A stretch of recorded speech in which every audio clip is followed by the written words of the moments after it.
right, welcome back, everybody. Here with Riley White from Basic White. What's up, man? Not much. How you doing, brother? I'm doing good. Thanks again for coming on. My pleasure. That's cool. So we were just talking about how you were kind of late to the music scene. So let's just kind of start with when you started playing music. Like, what inspired you to kind of take this path? I don't know, a couple different things maybe. I'm the youngest child in cool. my family, so my older brothers did guitar lessons and stuff like Right. that. But they never took to it, so I just thought that was kind of funny. So Yeah. my parents are just funneling money into these lessons, and he picks it up 10 minutes before he's got to go in there. Yeah. Just so he doesn't look dumb in front of his teacher. Yeah. Which I always thought was really funny. So I was kind of like a lot of secondhand information. So Right. steal their tabs and stuff Yeah. like that. And then my dad was a drummer, and he sang in a band, so cool. he kind of did that whole thing. And my cousin actually, he had a band who did quite well in the Ottawa area, 8 years ago or whatever. Right. Yeah. So he was kind of an inspiration there too. So yeah, I've had a couple different. Right on. Couple different guys to show me the ropes. Right on. Yeah, that's cool.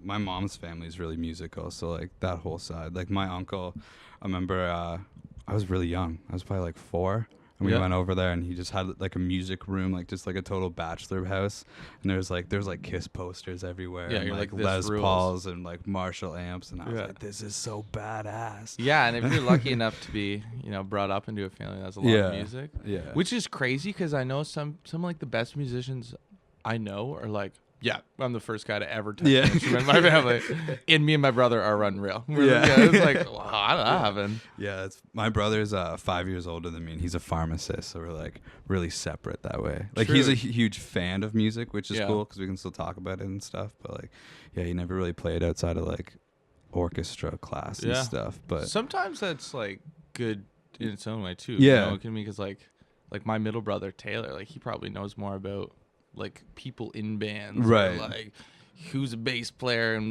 one time and left. He knows all that stuff. Whereas I just kind of know how to strum and do whatever. yeah. Same. So what started? When did you start writing songs then? Probably 15 or 16. I had some real bad ones, and then just a kind of a process of ironing all that out. Yeah, and learning what a song is. Yeah, not just a bunch of garbage rammed together. Do you remember your first good one where you're oh, I think this one's I do. It wasn't actually good. It was terrible, but it had a really hilarious concept, which I always thought was funny. It was my cousin wrote a really super inappropriate song about Barbie, Barbie doll. Yeah.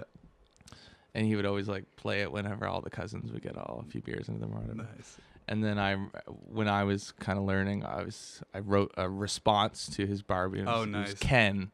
And it was all about how everyone ignored Ken and he was the man and everything like that. But that's hilarious. Yeah, it was probably 14 or 15 I did that. Oh, nice. Yeah, we didn't keep that one. No. It's just lost in a folder somewhere. I can dig it up somewhere, I'm sure. That's always fun. I have folders of old lyrics from when I was that age, and they're just in my closet back home. Yeah, and every so often you're oh, they're hilarious to pull out. What was I thinking though, back then? Yeah, it's funny sometimes. I pull stuff out, and I'll start reading the lyrics, and I'll get the melody back in my head. I'm this is still stupid, but it's hilarious. When you're just reading a sheet of paper, and then you could be there's a little something to that. Yeah. Maybe 80% of it sucks, but there's a little, a little shine of gold in there. Yeah, for sure. So then when did Basic White start taking shape? Honestly, a year and a half ago. Okay. We're relatively new. Right. It kind of started, I just had a super shitty job. Okay. And just kind of doing a lot of nothing for kind of that period, that year after I graduated. Right, yeah. And just had a bunch of songs laying around, and then I kind of found out the ones I really liked. Yeah. And then I just did a bunch of Google searches and found EMAC. Nice. On a whim. It was this one's got the nicest website. Yeah. And so I called it up, and I remember I called it up and I set up a meeting, and I walked fucking. Oh, really? Can I swear on here? Yeah. Okay, good. I know. Yeah, no, you're good. I walked 4 kilometers, I think. I walked from St. James in Oxford. Okay, yeah. To EMAC. With my guitar, which is way too far. Yeah. And I showed up, and I remember there was no one there. I was like, oh, this is so disheartening. Yeah. And I had to walk all the way back. And then I called him the next day, and he's like, oh, what do you mean, man? I was here. And then I walked back. But yeah, and then I ended up doing some demos with Grady, Matt, and then Kyle Ashbourne came in. Yeah. And we did one song, and it went like really well. And so we're like, I got like 4 more. Do you want to do it? Yeah. And that was our EP. That was the 5 songs. I think it was cool. So originally it was a solo thing. Right. And I had these songs, and then I called up my buddy, our drummer, Wally. Yeah. I was like, hey, he's playing in another band, and I was like, hey man, like we could do this thing. Maybe want to jump on it. Yeah. And he ended up coming in, did it, and then I did like most of the guitar and all the singing, and then we had Chris Levesque, who used to play in Ivory Hours. Yep. He came in and did all the bass. And then I like all these guitar solos lined up. We might have kept like 1 or 2 of them, but I had all these things, and we're on like a break. It turns out Chris is like the best guitar player of all time. Yeah. And really he's just like, I was like, yeah, maybe Chris, you could probably do this solo. This sounds a little better than what I got cooking over here. So he did all that, and then we had a really good project at the end of it. That's awesome.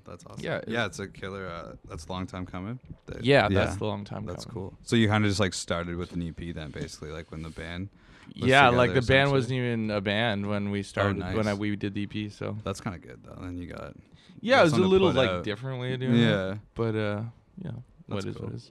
It's been working for you though. Yeah. What about you? You got some music, obviously cooking. Yeah. So I'm in a band called Lost Arts. I guess we've been together for a year, kind of. Nice. But, is this a prior thing that you brought? No. So I brought I've been writing songs forever. But then part of MIA is there's a performance class. Right. So Grady teaches that class. So he just you fill out a sheet like first day of school, like I play this kind of thing. Yeah. And then he just sort of like randomly puts together a band. So he put a full band. Yeah, like a 4 or 5 piece. What if there's not enough drummers or something? Some people got put on drums because some people were like, "Yeah, I play drums," and then they're like, "I'll never get put on drums," and then they're like, "Fuck, okay, on drums." Maybe they're like the sickest drummer in the class now or something. Yeah, so I got put in a band with Hayden, who still plays bass, and Drake, who plays drums in my band. Nice. And then we had a girl singer, Sydney. And she was just like late to practice one day, so I started like jamming this song, and they hooked onto it, and we were like, "Oh, that's cool." And then we got my buddy Nick, who also lives here with us, and he shreds on guitar. Nice. Yeah, and then that just kind of worked out really well. So like Grady kind of put the band together like inadvertently, and it was really like worked out. A happy mistake. Yeah. So then we started. We played like 2 shows in the summer, and then. Nice. And then that strike happened, so we just got which was like forever. Right? Yeah, it was like 5 weeks, but all the facilities were still open. Oh, so no way! Teachers Who's were like in charge of booking that? Can you just be like willy nilly? Well, so like the teachers, like our coordinator, like Dan Broadbeck, puts like everybody gets a 3-hour slot on rotation. But so they were like, hey, everybody, try to respect the timetable, but like obviously like class times are like kind of first come first serve. Right. So I think we spent like 15 to 18 hours that first week just like recording, because we pumped there like a bunch of songs within like from you last probably had February. like a bunch ready to go. I had a bunch that we started with, and then we wrote a bunch together, so we recorded 5 songs over that time. Yeah, and they're like one of them's out right now. We did a music video for it. Nice, I'll check it out. Yeah, thanks. Lost Arts. Yeah, and then and then we're just mixing it. Dan's mixing it for us. Nice. Well, he knows his way around. Yeah, he's really doing us a solid with that. So so that'll be coming out soon. I don't know yet. Nice. We want to promote it too before. We don't want to like spit it out and then. Yeah, you want to like a little, and you want to be ready. Yeah, exactly. Especially if you're looking, reach out for more shows. Or whatever. Exactly. But there was that like time we just put it out in February, like the single. And that was nice because we were just kind of like waiting in limbo to like, we can't even really book shows because like they want to hear music. Yeah. So it was just they're like, what do you got? Yeah, and they're just like, just wait. I guess. Yeah. So it was just sort of like this long limbo period where you're like, when's the song gonna be done? So we can like show people. And you kind of lucked out too that like you were in that you're in a space where you can create something like that. Yeah, exactly. And like all the props, well, like Rob and Grady and Joe, who like are all at EMAC, sorry. They're all profs there, so like. True. Yeah. Have, so like, they like already have a finger on the pulse yeah. of what's going on. So pretty much like Rob pretty much masters like every MIA band's EP essentially. Everybody's like, "Hey Rob, you want to?" He's the next step. Yeah. You graduate and go to him. It's super like convenient though. It's nice because they want to help out and make sure that you're all like on your way. Yeah, right? yeah. So. Well, yeah, and that's kind of like the idea of the program is like to curate, a full, well-rounded kind of musician. Kind of just send you out to the world. It's like a little bit of everything, though, isn't it? It's not just there's like production, there's like business and marketing and all that kind of thing. Yeah, there's like contracts and all that fun stuff, and then all there's the fun like stuff. Yeah, the stuff I love. Can't wait to read all those paragraphs. Contracts, awesome. Yeah, can't wait to fill out these forms. It's like sucks because it actually is really important, but like, there's somebody else will handle that probably. Yeah. yeah. One day. Yeah. That's But yeah, it's super cool, man. Like it kind of sucked. Like we're almost done, but it's only 2 years, right? Oh yeah, you're in your second year. Yeah. But oh well, it was a trip. Is there an optional third year? There is an optional third year. Yeah, What's it's audio post. So it's more like engineering. Yeah, it's more engineering, like movies and stuff. We're doing a project right now where you have to pick a movie scene and like redo all the audio for it. Like write your own? No, just like redo the dialogue, redo like all the sound effects and shit like that. Cool. It's kind of cool. It's challenging, but yeah. Yeah, cool. I don't think I realized like until we started recording around like how much like studios you do like movies and stuff. Like we were in where was it? Jukasa up in like Caledonia. Okay, yeah. And they had like a full like a movie theater testing room. Yeah. And I was like, what the hell is this thing doing in here? It's like somebody's got too much money around here. Yeah, well like Rob I think I don't want to say this wrong. I'm pretty sure Rob mixed the movie Up. Like he like mixed all the audio because they were just we need somebody like cheap to do it, so they were like Ontario, Canada, and then like EMAC popped up, and they were like same thing as me. Doing the same thing that like Pixar's doing. Yeah, that's amazing. Whatever Google search thing EMAC's got, they are killing it. I want to know. That's where like all your money went to, is just like getting them push on Google. Yeah. They're making it all back. That's amazing. Yeah, that's hilarious. So you guys are working on a second one then? Yeah, full length now. Oh, right on.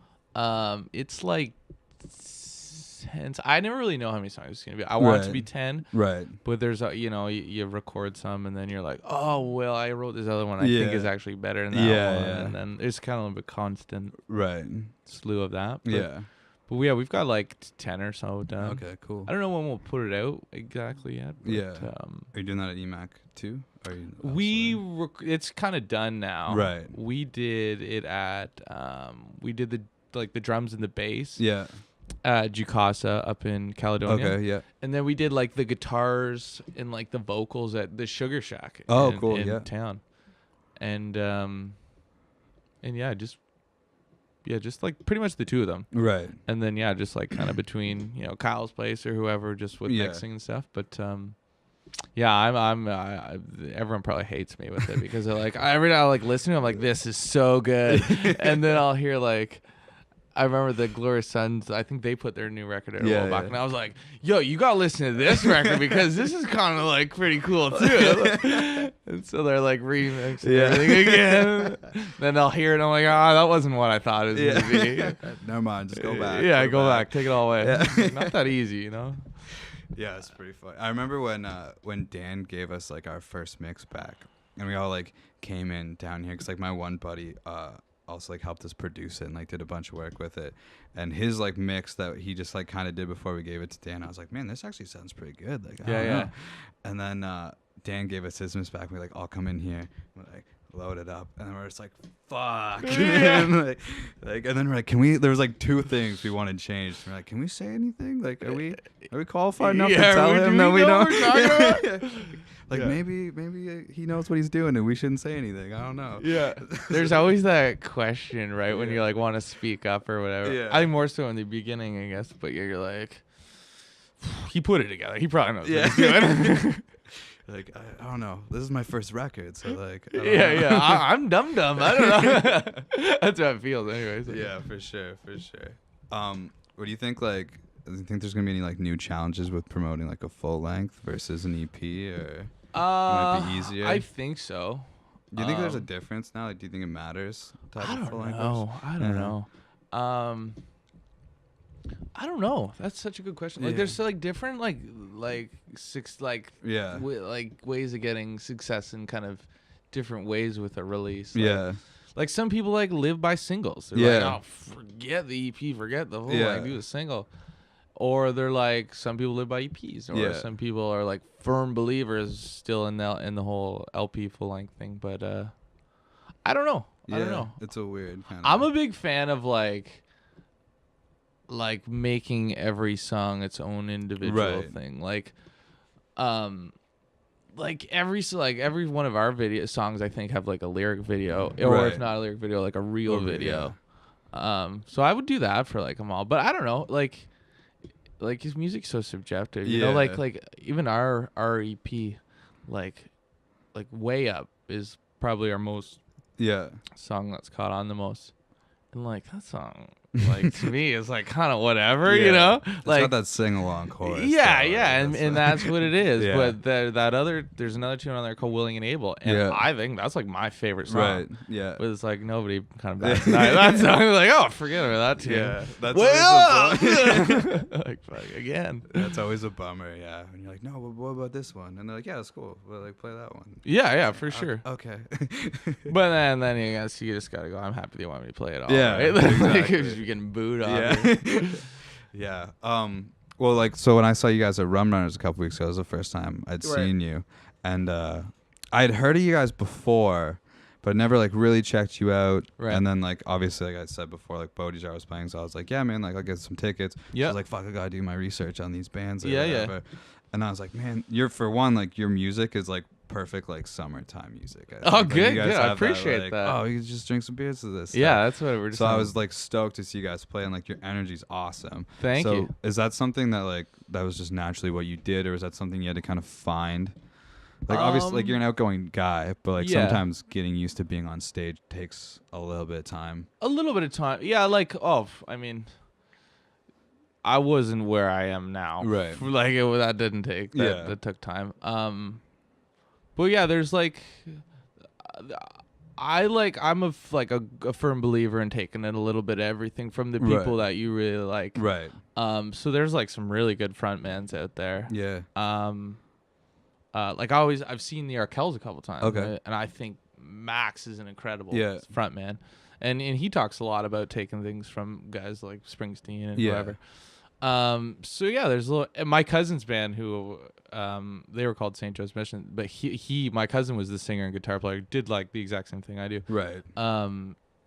And he was like the coolest dude ever. Maybe it's a little biased because I knew him, but when I saw them at a festival one time when I was like 12, right, like a rock festival, I was like, oh, this dude is the shit. And then he would come talk to me after. Yeah. So yeah, like I would say 90% of it comes from him, probably. Right. But yeah, just like learning to take chances and realizing it's okay to fuck up sometimes. Like it's rock and roll; it doesn't have to be perfect. Yeah, know? For sure. But just like that, you just like kind of talk, and then sometimes like nobody will respond, and that was like really terrifying to me at the start of like, oh man, damn it. Yeah, man, fake it till you make it, you know. You just understand that like I always find like you get better with those things with like reading the crowd, or when it's time to say something, or when it's time to just keep moving on to the next song. Right. Or, if people are into it, then you're in a breakdown, then maybe you get them shouting a bit, or go a little off the cuff or whatever. Right. But yeah, those things are like, we've played almost 100 shows now. Like, right. So yeah, like the first one I remember, I was like I need to touch my guitar all the time. Like everything about taking your hands off guitar. But I don't know. Yeah, that's tough. I played guitar for the first couple shows, and I have like a old like Epiphone Les Paul. Are you like a guitar player first kind of thing? Like kind of. That's where I started, but I've always like just kind of been like singer-songwriter kind of guy. And I've always, once this band started, and Nick and Hayden are so like good together. Right. I was like, I don't really think, and Nick's really good at guitar. Yeah, so, like, forms a good chemistry. Yeah, so I was like, I don't really think I want to play. And then they had the thing of like, but can you just be a front man though? And I was like, I think so. I think I can. Is that what you're doing right now? And that's what I'm doing now. Well, because Cool. we played Fitzray's for our second time. We played a Saturday night right after the Arkells played at Budweiser Gardens. Oh wow! So we had like the flood of rush. Yeah. So like halfway through the first song, and I was having like an input problem with my guitar and my amp. Yeah. And it was like always working for shows, but like practice it would fuck off. And then this show, like halfway through the first song, I'm like, it's not working. Yeah. And we like dicked with it for a bit, and I was like, well, I'm like, fuck it, here we go. Yeah, and throwing you into the fire. Off, and then we went, and then everybody's like, that was fucking awesome. And then the guys were like, yeah, I think we're like, I think we're gonna good keep now. this. Yeah. And I was like, yeah, perfect. That's amazing. Good. Yeah, but I was so nervous too, because like your guitar is such like a security blanket. Right, and you're like, you don't know what to do with And your you're hand. just yeah, you're like, what do I do with this other hand now? Yeah. Yeah. When we played Share the Land, you know what Share the Land is? That's the MIA event, right? Yeah, At the Walian or Aeolian. It's usually this year was actually at Music Hall, which Oh, is cool. Yeah. It's kind of like a rocky kind of thing. Yeah. So they gave it. They're like, we're doing wireless mics. And I was like, oh no, because like I always like fuck with the cord and stuff. Oh yeah, you're kind of like the first time I grabbed the mic, I was like, damn it, what do I do with this other hand? I was like, this is another challenge. What do I do? It's good that way though, like because like you know that's another one of those things you gotta learn. Yeah, and have if you to don't go learn, out you're and do just it. gonna crumble. You know? Yeah. How do you I don't know like how many you have now, but off the start, like when nobody was there, like how do you gauge those crowds like for your banter versus because obviously it's easier when there's a bunch of people there. I might even say it's easier when there's nobody Really? there. Yeah. So? Yeah, you can see like in my mind, I think you should always play the same no matter who's there. Right. Yeah. But yeah, I think I have this. I remember when I was like 16 or 17, I played this bar when I was like in Smiths Falls, where I'm from, up near Ottawa. Okay. And there was I always kind of attribute everything to this thing. Okay. So if it's like if it's any step up from that, then I'm cool. Okay. I was playing this like acoustic gig. It was like a Thursday or something. And I shit you not, the only person in there was my cousin sitting right by himself at a little table. And actually, the bartender was there, and she was cleaning dishes, and it was louder. The cling cling like was louder than I could play. So I was like, anything above that is you're good. Is whatever. Yeah. But yeah, the smaller things, and those are just learning things too, right? Like, there's all sorts of learning things that come with playing, like. You know, nobody being there or getting there and it's a total piece of shit bar or you're double booked or all these kinds of variables that you have to kind of go through. And that's not to say that we still don't have gigs that there's not very many people there, you know, but it's part of the game. More seasoned now. Yeah. I don't take it so hard, Docs, these days. I always found we played like oldies like 765 in the summertime. Yeah, it was our second show. But like what's weird about that is like all the seating's like is that over like the there. back room? Yeah. So like the stage is there and there's standing room, but then all the seating's like over there. Yeah. And there's already nobody at this gig, and then everybody was like sitting down. Oh, so it was like in the shadows. It was like literally playing to nobody, and it was like, hey, you guys can come up. And then just nobody moved, and it was like awesome. Yeah. You just keep going. Whatever. Yeah. You gotta fight through those. It's kind of like, I guess this is a good story for later. Like as long as you walk away and there's one guy that was like, hey, they were pretty cool. Yeah. I might look them up later. Yeah. Then you did all right. Exactly. That's true. Yeah. As long as you get, as long as it total, just wait a couple free beers or something. Get something out of it. The free beer is always good. Yeah, it eases the pain a little bit. Yeah, totally. What were some like big challenges when when you like finally got the band together and stuff? Like, did you have trouble like booking shows and stuff, or? Yeah. I mean, I'm sure everybody probably does. I like ask everybody that question. 'Cause, like, it's a good question. Catherine. Yeah, if you're. I told when we were starting, I did it too. I was like, hey man, how'd you get that show, bro? The funniest like little piece of advice I got was, how many shows you played? Like 2. Okay, play more shows. Like, okay, good. Yeah, it's easy to say that, man. Okay. But yeah, all that kind of stuff goes a little hand in hand, I guess, because like I wanted to start playing more kind of once I finished school. I was playing the odd bar gig with acoustic or whatever. Right. And so, like, I'd reach out to a couple venues, and they'd say, you know, who's at your band? And I'm like, I don't have a band yet. Yeah, I have to get a band together. And then I realized once I got the band together, you know, then they want a piece of music, and then that goes into the EP, and then you have your EP, and then, but yeah, I think the best thing anybody has ever told me was to reach out to bands in like areas, and I'm sure you had heard that before. Yeah. But yeah, like it started just like emailing venues, and then like none of them answer, or the ones like, I got the basement back room beside the bathroom stage you can play.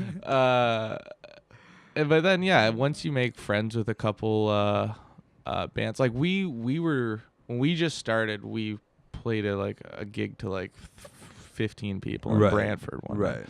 And we met this band Amberwood. Okay, yeah. And they're really nice guys. We ended up like having a couple beers with them, and chit-chatted, and kudos to them because they really helped us out. Right. They got us on a few shows, and then I think we got one back for them, and then they had like a little tour they were gonna do, and then they're bringing us on the tour, and so we got to do a huge slew of shows.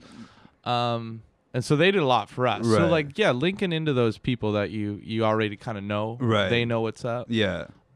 It does really well. Right. But yeah. Use your connections. Yeah. Don't be afraid. And don't be afraid to ask. Yeah. People are just like so scared to ask, I think. And it is an intimidating thing. And then like there is definitely a way of asking for something a proper and appropriate way. But yeah, just don't be scared. No, what are they gonna say? No, like the worst case. Yeah, you're in no worse position than you were before. Yeah, I found like I was really nervous before doing that stuff, but then I started doing this, and once I like branched out of like my friends being on it, I was like, I want like other bands that I like really enjoy. For sure. And then you're like, it's just talking to another dude. Yeah. Like it's the scariest thing in the world. Yeah, exactly. Well, even like messaging you, I was like, okay, like I talked to him for a bit. I guess I'll just I'll throw it out there. And then you're like, okay, how do I make this thing sound cool? And then like, come over. And like, you just got to throw it out there. And this is what it is. And if you like it, then people will take to it. And those who don't like it won't. And you probably don't want the people who don't like it anyways. Exactly. You know, Yeah. So I haven't reached out to like too many bands yet, but that's like kind of the next goal. I had Lost in Japan in here last night. Oh, nice. And, I know those guys. Addison's like booked a ton of shows, and I think he wants to start like doing that for people. But he was like, if you need like any help, like I can just like help you do that. But he was like, definitely like talking to other bands is a better way to go. And he like they're MIA guys. Yeah, too, right? They're a year ahead of me. So, so like they know what's up. Yeah. So I'm like, okay, yeah. And it's good, and how even Addison and like Nolan and those guys, having them like, it's just another person to say, hey man, I know you've been to Toronto, or I know you've been to Hamilton or Sarnia or wherever it is. Yeah. So what do you suggest? Yeah. Kind of thing, Who do I talk to? Yeah. Because that's another thing I was asking them with like, because I was just emailing venues like, hey, can we play here? And then, but you find it's better if you're like, hey, we want to play, but like we have this band coming, and then like try to go with them like with a show kind of in mind already is definitely a better way to go. Yeah, like.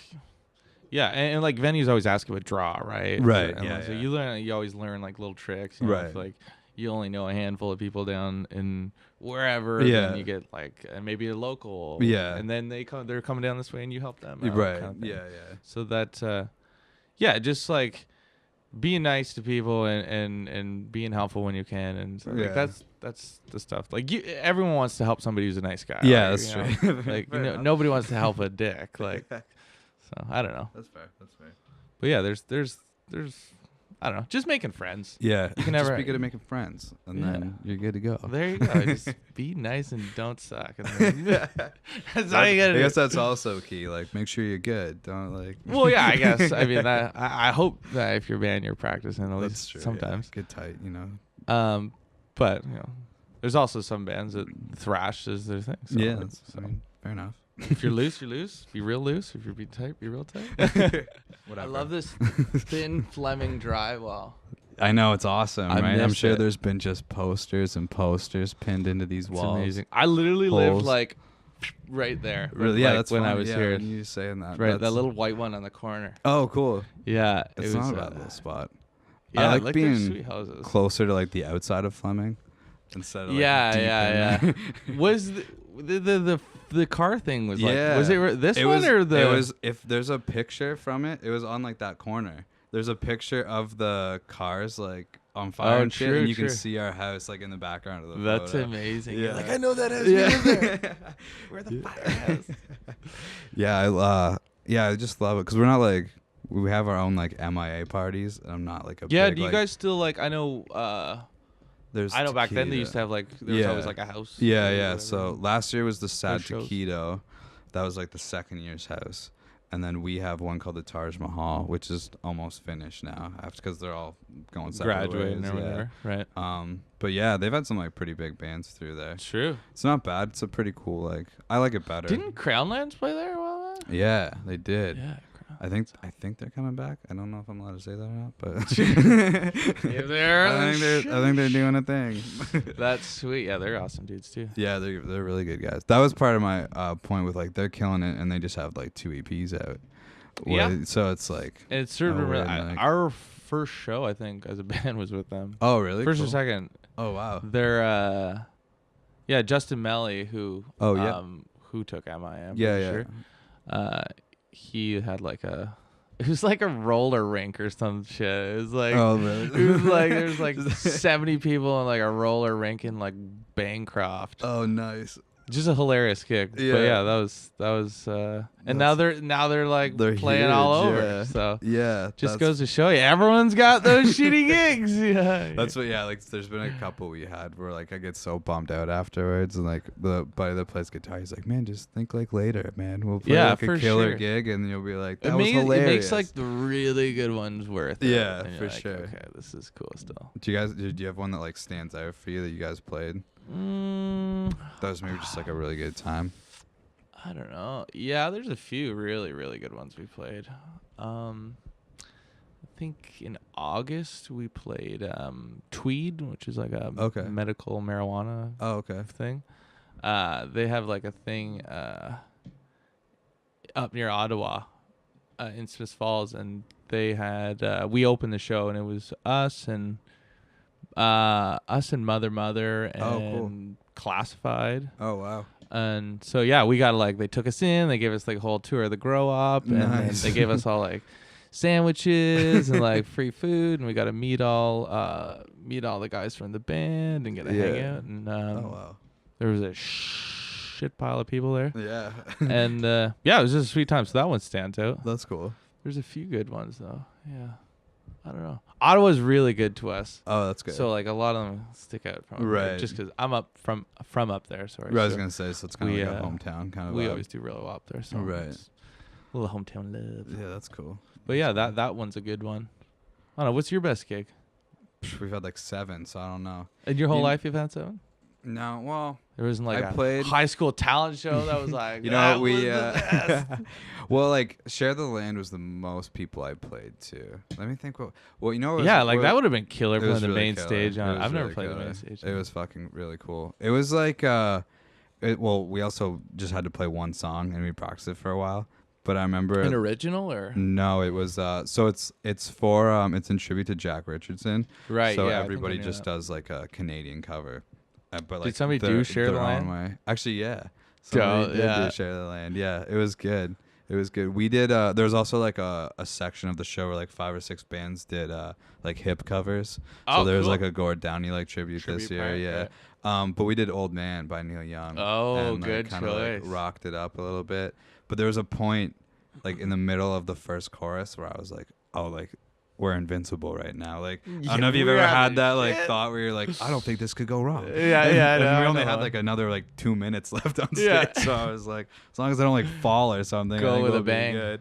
Yeah, but up until like that point, I had a band in high school that like wasn't that good, but we did a thing. My school was very small, but the music program was like a big deal. So we do like coffee houses and stuff like once a month, and then second semester there would either be he would switch between Battle of the Bands and then this thing called GBSS Idol, which was like essentially a voting thing. Right. So then the finals were at our hall, which holds like 300 to 350 people. Oh, cool. And then so like we didn't get to the finals, but like anybody that was in the top 10 played that night. So we got to play that night. So I was like 17 or whatever, and just like got to do that. And that'd be sweet. And we did play an original song, which like I probably would never play ever again. But like at the time, I was like, "This is my best song. This is fucking awesome." This is a hit, baby. Yeah. It felt so. And I remember. Oh, this is stupid too. I remember one day. I feel like I saw this video of Dave Grohl, and this was like the height of my like Nirvana phase. It was like grade 12, where he was wearing like beige shorts and these like white long johns, and I thought that was hilarious. So I told my brother, I was like, if we like play Meaford Hall, like I'm gonna wear that. And then he's like, okay. And then we did. So I went out on stage. You did? Like you that. Followed through? Yeah. Nice. There's a video on YouTube somewhere of me doing I'm that. finding that. And I remember. I think we were called the Outliers. The Outliers. The Outliers. I'm looking for that outfit, mimicking it next time we I'm play. wearing this like obnoxious Nirvana T-shirt and then these white long johns and beige shorts. And I was just stoked to be out there. Just ripped it out there. I love it, man. It was dumb. But did you find it? Oh my god. Is you found it again? Oh my god, bring that over here. Let me see. Skip into it though, because I talked for a bit at the start. No, that's not the. That's my band, but that's not the right one. It should be in that channel though. Go to that channel. Awesome. Yeah, it was stupid. We're gonna get it. We're gonna get it. Oh, There's just fireworks going on and explosions. It was funny too because I had a fuzz face pedal, and that was the only pedal I had, and I always had that thing on. Just full fuzz. Yeah, pretty much. It was stupid. Like, what is he playing that thing at? It was bad. It's just like one of those things when you're younger and you're like, "This is the coolest thing," and then you look back, and I'm like, "Oh god, that's hilarious." But, yeah, that was pretty funny. My dad's a big like a Facebook guy now. Like, new to Facebook like a year ago, so he thinks it's just like the coolest thing ever. He's always putting like these like flashback Thursday or flashback Fridays, whatever we call them. Yeah. He put one up of me, and it was like the first time I ever got up on stage. Like, with his band. Right. They were like a cover band. Yeah. And we were playing like Wild Thing or something. Nice. And I remember the same thing. Like I thought this outfit I had on was so sick at the time. And then I look back at it, like at this picture, and it's just like a soccer jersey with like yellow tinted sunglasses and like a trucker hat. I was like, just looked like a total knob. Probably felt like a rock star. Did you get it? Go to like the end though, where like the guitar solo is, because I'm not. This is how obnoxious I was. My buddy is shredding a guitar solo. I'm playing 4 chords. Yeah. Amazing. And I'm just jamming out like I'm fucking the king. Light show. That's you on guitar? Oh yeah, I'm in the middle there dancing. Oh god. I remember I dropped down to my knees at one point, and everybody was like going crazy. Oh That's man, a sweet looking hall though. It's not bad, man. There's been like some legitimate people that like roll through there. Yeah, that was like a total light show. Yeah, it's not bad. Yeah, that was a really good time though. Still looking back, even though it's stupid. Man, now, those are like the best. The guys in my band still talking about their high school band. They played like a battle of the bands in Toronto. Yeah. It was like the greatest night of their lives. Yeah. Like so. You know, some of those younger gigs are awesome. Yeah, it's not bad. Well, we played what would have been like my school gym in grade 10 with my there was a couple same drummer, but yeah, it was like the first time I played together or like played with a band live. Yeah, I was so nervous, man. I was just like, I felt like a little practice amp that was like this big too. Like, oh yeah, it's cool, man. It's we so mic cool. this thing. They're like, we'll just use our amp scale. It's fine. It's totally fine. Yeah, man. It was. I remember we played Under the Bridge, and I really fucked it up. Yeah, you really. It's a tough one. I remember my buddy Greg Smith is who's like a folk singer now, and he's like touring Europe and shit, doing that. But we were in this like rock band together. Right. So like he was gonna sing Under the Bridge, and then we had an original that I was doing after. Okay. But, like I had to do Under the Bridge, and I was all like, the little licks and stuff. And I was practicing the intro like before we went on. I'm like, okay, I got it. And we go on, my hand just like froze up. I'm like, Oh no. Like that's not the intro to play if you're gonna be nervous. Like not the first song you play. First time you play live. Could have been like a strummier song you could have picked. Can we just do like an E minor to G or something? Yeah, please? let's just play Knocking on Heaven's Door again. That's amazing. Yeah, it was pretty good. So what's your like writing process like? Like are you guys putting the stuff together as like a band now, or do you usually like come in with a song? It's usually me that kind of formulates the base of it, I guess. Right. Yeah. But yeah, I'm just like a little garage band nerd, so I just like do a whole demo there, and then I just like kind of steal our drummer's Congo things. Oh like, yeah. I was like type bass drum on one, and then snare on the other, and like ga da ga, and that's the drums in my head. Yeah. And then I'll give it to them, and then he can write his own drum part. Yeah. And then then the bass and the guitar kind of comes in on its own, and then usually we'll just then when it's kind of together, we'll figure out like where it's gonna build up and break down and what have you. But yeah. Interesting. Do you guys have like for Way Up, for example, that like has that like really clear like audience participation part? Like was that something that was like in the back of your head when you were doing it? When I wrote it? Yeah. Or was it like a happy accident? Where did I write that song? I wrote that song like around the corner from here. Oh, cool. It was the year after I graduated. It was like just before we were going to do the EP. Okay. Yeah, my friend Dave was still living over here.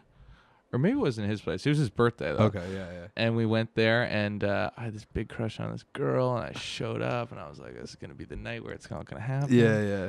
And I walked in, and, there's kissing up on somebody else. I think, everyone was kind of having some fun with it. Yeah. And I was like, this sucks. Well, give me the birthday drink. And then we ended up just having a bunch of drinks and having a real good time. And I walked home to like downtown from here. Oh, okay. And got home and was pretty in one. And then I think I could only play G, D, and C, and that's why that song is what it is. And I wrote the whole thing at like 2 a.m. Nice. And then just woke up and kind of X some words out. Yeah. Tied some loose ends. Right. But yeah, that's a product of that's cool. Not being able to write anything else, I think. That's hilarious. GDC, that's campfire chords, baby. Yeah. Oh man, that's hilarious. Well then, like doing that accidentally, kind of did that like influence anything with like new songs then to be like? Yeah, I think more than anything, doing that and looking back at like such an unstructured process. Right. You know what I mean? Yeah. Whereas usually you're like, okay, now I'm sitting down and we'll do this and this. Just like gave me the idea to like maybe on the next song I won't think about it as hard. Right. Or I'll just start writing it. If it sucks, it sucks. I'm no worse off. If it's great, then maybe we have another way up or whatever. Yeah. You know? But yeah, I think maybe just making me think about it less. I don't know. That's interesting. What's your process like? I don't know. Usually I just kind of start strumming stuff and just singing. And then just like whatever comes to your head. And then sometimes like a line will come out, and then what I should start doing is like recording when I do that. Yeah, like little voice notes or something. Yeah, you think of stuff, and I'm like, perfect, I'll remember it, and then you forget it, obviously. Yeah, more times than not, there's always like a little piece of good stuff in there, right? Exactly. So that's usually like lyrically what I do, is I just kind of start singing, and kind of like what's in my head that I don't really know is in there, and then once you kind of like find that string, then you can like start pulling it out. And then do you like bring it to your band kind of after that? Yeah, usually. So like now more so like with this stuff, I guess with this EP, the song we have out, I wrote before. True, this is like your own. Yeah. But like everybody else did, like the guitar parts except for the solo are mine. But like everything else is like Hayden and Drake and everything. Right. But now like, everything else in the EP is stuff we wrote together, and like some of them are mine, or like some of them are me and Nick kind of thing. Yeah. So a lot of that was sometimes Nick is like, I have a riff, and then we'll kind of like loosely structure it, and then I'll be like, okay, what's the basics of it, and then I go from there. Yeah. Well, that's cool that you can make it kind of a team thing then, right? Yeah, I like that because I kind of prefer, now that I'm not even really playing guitar in the band, like I prefer to just be like, I like doing lyrics, so like I just like, that can you be guys, like your thing. Yeah, because now Hayden is like, I want to write songs too, and he's like, has these killer bass lines all the time. Yeah. So it's like, yeah, fuck, man, do it. It's hard to ignore good, you know. We like, gotta find a home for that. Yeah, exactly. So yeah, I don't know. I like it just being collaborative because everybody. Yeah, it's good. Yeah, we just kind of like naturally, like right off the bat, it felt tight. Like when we first started jamming. Which was nice. You're blessed to get that too, because a lot of times people look for a long time to find a good partner to kind of collaborate with. Yeah, for sure. So I think. And like a couple last time we jammed, we like just kind of accidentally put a song together. Nice. It didn't even like really sound like what we usually do, but we were like, I think it's still good though. Like we should maybe just like chase this and see what happens. It fits. Like worst case, because there's a while where like every song we wrote we were using because it was like good. Yeah. And then we had one where we kept like chasing it, but it wasn't working. Right. And at one point I was like, yeah, guys, I think we gotta scrap this song.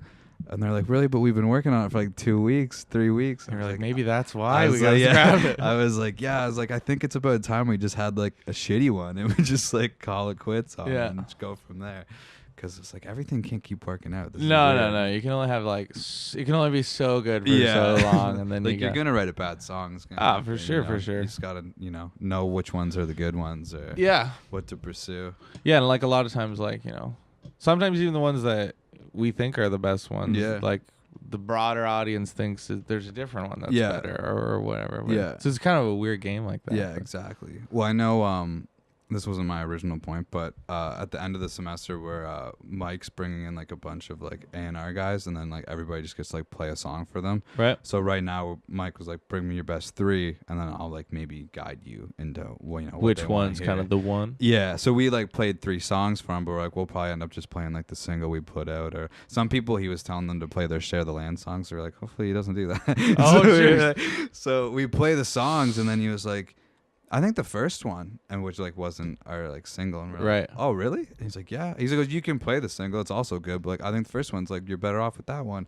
which is weird because we were like, it's not because it's not what you hear in your head. Yeah, we're like, all right, okay. Maybe that's just the artist and you being too close to it or something. Yeah, I don't know like what it is, because I'm like, oh yeah, I like it, like I'm not opposed to playing it, but it was just wasn't what we were expecting to hear. You'd already made up your mind that was your favorite one. Yeah, exactly. Yeah. Like, it's weird how that works, eh? It is weird. It's like so opposite feeling sometimes. What other people are like responding to. Yeah, but it's like a different set of ears. Like I think like a lot of those times, like those people would be like listening from like an audience perspective as opposed to like we're listening to it like. We're so you hear everything. Yeah, you're just too close to it sometimes. You can't learn to let it go a little bit. Exactly. Yeah, for sure. That's why I wanted like our buddy to just like help produce it. So I was like, you're like a 5th member now, kind of like you can like another set of ears is like exactly. not usually a bad thing. I was gonna say sometimes there's too many sets of ears. Sometimes, but if you're working with like like-minded people, like it sounds like it makes it an easy process. It easier for sure. Yeah, for sure. When things are clashing, that's when you're like, fucking everybody fuck out of here. Like everybody's fighting. Yeah. Where'd you find the other 2? What's the names of the other 2 guys in your band? Jordan Wallace is our drummer, and then there's Sandro. Okay. DeStefano, and Dave, who is recently just left to just pursue some other things. Okay. But those are the boys, and cool. And they're all, well, truth be told, they were all Wallies. Like, we're like. We were like their high school band with a new singer. Pretty much. They had like this band, and then me and Wally started doing this, and then I was like, he plays guitar. He's like, I know Sandra. Yeah. And then like Dave had to drive Wally to practice one day, and that's how we became our bass player. Right. It was like this really, really random pile of events. But that's hilarious. Yeah, it's just, I don't know, it's weird how it comes along. I'm sure it would have been different if I did the MIA thing. Maybe I would have found. Yeah, maybe met some people. Yeah, you said you're in 2012? Yeah. I'm trying to think. I think like Texas King and like O Geronimo were 2013, like they graduated 2013. Oh, true. So you might have been like just ahead of them. Yeah, sure I remember I think I used to do like open mics at like the the Carries. Okay, yeah, Jordan used to hang out there. Yeah, Jordan's there. So Colin's still doing them like every week. Is he? They were like Monday night. In my memory from college, it was like Monday night was the shit. Yeah, we it's funny now because now it's kind of just like MIA night on Mondays, and like the head bartender there is like friends with some of us and everything. Oh, true. And it was funny. Is this still $1 beer? Yeah. Fuck. So there's that. I might have to take a trip on a Monday pretty soon. You might have to. I mean, I'm sure in a couple weeks it'll be packed after we're like done everything. Yeah. Hell yeah. Yeah. So it was funny though. A couple weeks ago, like there's one table that we usually sit at, and there's like 3 guys there, and then we're all crammed at this other table, and like I show up in my one place, like, man, like those fucking guys are at our table, and I look over, and the one guy was my roommate from last year from Res. No way. So I'm like, oh fuck. So I go over, I'm like, yeah, man, I'm gonna need you to move, like this is our table. And he's like, oh, like fuck all, like are you serious? And I'm like, well, kind of, but I'm not gonna kick you out, like obviously. Finish up. So he's like thinks I'm lying to him, right? And then the bartender like comes by with all these beers, like, sorry Caleb, just like 1 minute. And he's like, oh, they know your name. And I was like, yeah, man. Yeah, it's for real. I was like, he's like, okay, yeah, we're almost done. We're almost done. Finish your shit. Yeah. It's like, it's cool, dude. It's fine. That's amazing. It's pretty funny. Yeah, you know you're holding it down when when they're, everybody knows your name. College bar, they know you by name. I'm not even there that much, but still. Like, get out of here, Caleb. Quit coming back, man. Yeah, all the time. Come on. Somewhere to be, man. Yeah, it's a good time though. It's pretty, It used to be like lined up at the door. That's what Sarah was saying. That she's like the head bartender or whatever. Yeah, it's not like that anymore. Eh? No, it's not. It's like Monday night was legit. Like I remember, where like the little gazebo part. Oh is? yeah. Yeah, it'd be like wrapped up and around that. That's fucked. Isn't that crazy? Yeah, that's really crazy. It might have been just kind of that year though. Like, yeah. Because like I remember like the start of the year, it was like a ghost town. Then all like word got around to like the residents, right? And they weren't too hurt on the old fake ID. Yeah. I was lucky because I took a year off, so I came in 19. Oh, but true. When I lived, so like I took after high school, I didn't know about this program, and there's like no way I was going to college. Right. So I moved. My brother was in his last year of pharmacy in Waterloo. So I just like moved in with him and 2 of his buddies. But I was 18 and they're all 5 years older than me. Oh yeah. But they're all like really baby face. And that's when I started like growing the beard out. So we so you would have been like the old guy. Yeah. So we were like going out to like bars or like going out to eat, and I'd just be like nervously sitting there, and they'd be like, "Yeah, can we get a picture?" And they'd be like, "Yeah, 4 glasses." And I'm like, "Yeah." And like, "Cool." And then they'd leave like, "Fuck yeah, sweet." There was only one time that they ID'd us, and I was like, "Fuck." And then I had to walk home from like downtown Kitchener. Oh no, it was a bummer. Yeah, it was a bummer night. But all those other times. All those other, like, I was the only time that it happened, so really, not too bad. You're like the kid everyone asked to get him smokes and stuff. Hey, Keely, can you give me a pack of darts? Yeah, okay, fine, I guess. Yeah, man, that's it was something. But that night I actually had to walk home, and I was halfway home and realized I forgot my key. Ooh, brutal. Yeah, and we lived in this like old like farmhouse. Like that guy I told you about that like came and partied with us. He was telling us that he remembered we lived on like Victoria Street, like a major road in Kitchener. He's like, yeah, I remember when this was all trees. And it was just like apartment buildings and like shit now. So like that's how old like our house was. Wow. Right? So I'm like, okay. And we were taking care of my parents were on vacation, so we were taking care of my dog. Yeah. And so I'm like, how the fuck am I gonna get into this house? And there was like a skeleton key that I had hidden. Oh but God, the key didn't work though. So Mission Impossible. Like, yeah. So I go around and like I was in the basement again, and the windows like really old. Like you just had to like lift a hatch and they would open, old wooden windows. But like it's Main Street's right there. So I had to like kick open the window and like all the wood goes flying, and I like sneak like into break the inside part. Pretty much, yeah. Like it just took like all the wood out, and I was like, fuck. But then my dog was like old at the time, so I'm like, oh man, he's probably freaking out. And I'm like calling his name, and he finally like comes down the stairs, like looking around the corner, his hair's all up, and I'm like, I'm so sorry, buddy. He's like, somebody's breaking in. He's like, oh, this is not my house, and I'm like freaking out. Yeah, that was pretty wild. Yeah, and then I just put all the wood up like it was like it didn't even happen, and we were good. Yeah, never even knew. Yeah, the landlord never knew. It was perfect. Clean getaway. Yeah, that's pretty crazy. That's awesome. But yeah, man, cool. Do you have any like tour stories or anything? I can't think of like the most appropriate ones right now. That's fair enough. Yeah, I don't know. I don't know. We played where was it? Canada last year. I had a good time that night. We played like in between this place in between like it's called Rideau Ferry. It was like between Kingston and Ottawa. And it was like a big Canada party. It was packed, and then we ended up finishing our set, and everyone was all pumped up and shit. And then we packed our gear into the back of the van, and then having like a whole second concert broke out in the back of the van, like acoustic show with like 50 people. Oh shit! And which is funny because the van was parked in an LCBO parking lot at the time, so people are just like rolling out, like buying their beers and then just cracking them outside the van.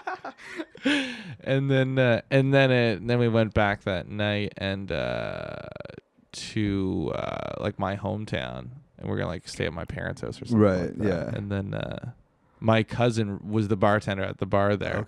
In town. Then so we just got like free drinks all night. And we ended up having like another like little like bar acoustic show. Nice. It was like one organized show and two random that's hilarious pop-up shows, but it was a hilarious night. Yeah, that's awesome. There's a few good ones. I'm kind of blanking right now. Yeah, well, as soon as you leave, you'll be like, I'll be like, oh, I should have told them that one. Oh man, so you got like a little tour lined up for when? Do you have like a release date for this album? Or you still kinda... No, not until I get a better idea like what it's gonna look like. Right.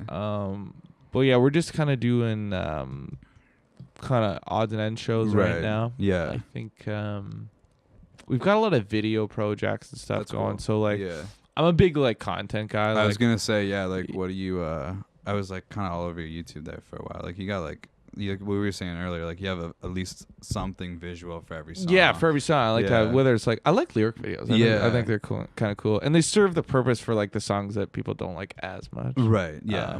And then there's the real video, but yeah, we got a bunch of videos coming up. We're really releasing our EP as like a deluxe edition. Okay. And we're gonna put 2 new songs on it. Oh, cool. So that'll be within the next few months probably. Right. Cool. And then the full length will come out whenever. But awesome. I don't know. Yeah, just wish I had all the answers. Yeah. I guess it's kind of, you can just kind of sit on it for a bit and like. Yeah, and like we're like we have some shows that are gonna keep us busy. Like we're playing like Adelaide Hall in Toronto in a few weeks, and then like Absinthe and Hamilton and stuff like that. Right on. So we'll be busy enough. When do you have a London show lined up anytime soon? No London ones as of yet. That was a good one though. That was a good one. That was a good time. Yeah, I didn't see Legal Kill either. So yeah, they're great. They're good. They're so good. We played their first CD release party. Okay. Too. And it was a good one too. So I was like a little like, how's this one gonna look? Yeah. Because it was pretty full, the first one too, but this one they packed it pretty good. They're crazy. Like they're young, eh? Yeah, well, like Charles is. Charles is Charles is like 17 or 18. That's crazy. And he's just like 10 times as good a guitar. Yeah, he was really good. Yeah, we jammed a couple times. Like, it's like, all right, you play. I'll sing. I'll do fucking play the spoons or some shit. Yeah. But and Craig, who's on bass now, he's also super sick. He was at my place. Probably a month ago, we were having some beers or whatever, and there was like a 3-string guitar there, like literally no strings on the side. Yeah. Just like, so, yeah, he shreds too. And Tyler's a wicked drummer too. So. Yeah, for sure. It's a really good 3-piece. Yeah, they're really, and they got a big sound. So. Yeah, which is awesome. Yeah, I find like there's all these bands with like 2 guys or 3 guys. They sound it's a big thing I've noticed lately. Yeah. Like it just sounds so big. 2-guy thing. Well, Crownlands would be one of them. Yeah, there's that band Cleopatra. I don't know if you've ever heard of them. I've heard of them. Yeah. I think one of the only time we've ever played in Oshawa, I think we played with them, or we did play with them and Amberwood and Excuses or something. Yeah. But yeah, like, and it's just funny. Like those guys are really doing quite well now. Yeah. Yeah, my dad knew who they were, which was weird. Yeah, their new single is a banger. It's really good, man. They're awesome. It's so good. And they're like a two guys too. Yeah. Even when we played with them that night, I barely remember that night. It was like some shitty bar in Oshawa. Anyways, there was like there wasn't a ton of people there, and they played, and I was like, holy fuck, because I was in the bathroom and I like walked in. Yeah. Like, holy fuck, these guys are awesome. Yeah. And it's just 2 dudes. Yeah. I'm like, where is the bass and the other guitar? Yeah. And Kevin just has that like he like plays the bass like with his feet or whatever. Like he has that like organ thing. Oh, Como? Yeah. He's got that organ thing. Yeah. Yeah. See, crazy. Like those guys are wild, man. Like that's one of those like to me that's like those whatever that is, you know, where you're like, because they'll like. When we played that gig with them, that was the first time I'd ever seen anything like that. And they're doing like down, and he's like again on the foot thing too. I was like, man, they're wicked. These guys are embarrassing me. I look like a suck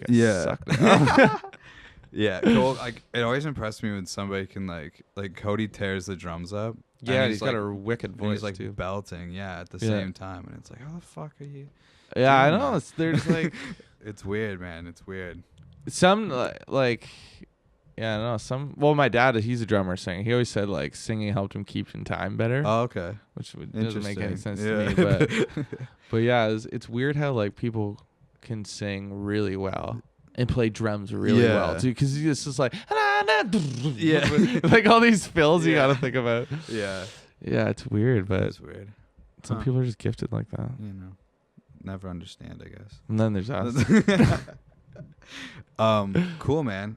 Is there anything else that we haven't like touched on that you wanted to touch on? I don't know. We put out a video earlier today. Check it out. Go check it out.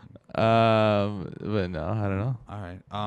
Usually I like end with like what's some like music that you would like you want me to hear. Music I want to hear. I got one for you. Okay. I went to a show on Monday at the Velvet Underground in Toronto. Okay. Theo Katzman. Okay. Is his name. He plays usually in a band called Wolfpack. Okay. Yeah. He plays drums in Wolfpack usually, but he's like the nastiest guitar player and singer. Anyways, he's got a record called, I think it's called All the Hits. Okay. Check that shit out. It is fucking blow your mind. Okay. Watch some live videos too. Okay. He does like, you know those Jam in the Van sessions? Oh, yeah. Yeah. He does one of them. Okay. And it's like, it's, it's my go-to right now. Okay, cool. That's awesome. Yeah. That's awesome. Who's your like favorite band of all time, or like of all time? Musician or whoever? My favorite band of all time would be The Band. Okay. I'm a big like Levon Helm fan.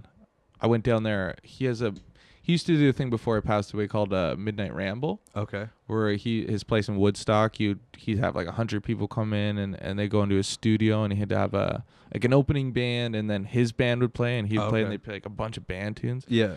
My dad took me down there when I was like 13 or 14. Right. And that was like a pretty crucial experience. So that's I was awesome. like, seeing him before he died, I was like way bigger fan after that. I was like watching The Last Waltz on repeat for like weeks. That's hilarious. Awesome. What about you? Who's your favorite band? Give me something before I go. Queens of the Stone Age is my favorite band. They got a new record, out, don't they? It's pretty good. Is it? I was like they did it with Mark Ronson. Oh, really? When, like the first, I got into Queens, and then right after I got into them, they announced like Clockwork, which was like their first record in 7 years. Right. So I like got on like just before I was a bandwagoner. Oh yeah. And then and then I heard that, and I was like, this is like perfect. I love this. And then the new one is like a little poppier, but like only if Queens was poppy. The way I used to that one. Yeah, that one came out, and I was like, I don't know if I like it, but then it grew on me, and I fucking I like everything. Yeah. That Josh Holm. Yeah, he's fucking crazy. He's a sick drummer too, isn't he? Yeah. He plays and he goes to death metal. He plays the drummer on those records. Yeah, it's weird how that. And didn't Dave Grohl tour with Queens of Stone Age? Yeah, he's on their third record, which is like a nasty record. It's so dirty. I'm just gonna go home and just learn how to be a sick drummer. Yeah, I wish, man. I always like watching people drum because I just can't do it. Yeah, and I've tried, and I'm just like, oh man, I fucking love that. I would say I got good, but I got like decent there for a bit, and then I broke my hand. Oh yeah. And like had to like get all done up. So now like we'll be in like practicing and like jump on my drummer's kit. Yeah. And like you hit that ride somewhere for a bit and it's vibrating so hard my hand's like all swollen by the end of it. Like there goes my dreams. It's tough too, like with drums, because you can't just like silently practice either. No, you're just ruining everybody's has to day. Hear you be like awful for like a long time. That's when the parents invest in one of those like electric kits. One of the electric. Like, it's not the same though. Yeah, it doesn't have the same. That's hilarious. All right, I'll ask you one more question, then we can get out of here. Yep. What's the best live show you've ever been to? I've ever been to? Yeah, like in the That's audience. a tough one. Oh fuck. Or like a standout one. I hate when I ask these questions and then they're like, I actually don't know. I do, and no, I have a couple good ones. This is gonna sound maybe kind of lame because I've seen like some real big bands. Mm-hmm. Well, I saw the Trues at the Ottawa X when I was in grade 6. Okay. And Colin, the singer, threw me a pick and I caught it. Oh, nice. And I was super juiced. And then I remember they did a cover of Gimme Shelter, that Stones tune. Nice. And I was like, yeah. greatest night of my life. Greatest night of my life. So yeah, that's a stand-out. For some reason, that really stands out to me. That's hilarious, though. That's good, man. Yeah, I don't know. Stands out. I've seen some bands that let me down, too. I remember I saw Brian Wilson of the Beach Boys. He played in Ottawa like 6 years. He was so bad. His band was awesome. He was, he was like a human zombie up there.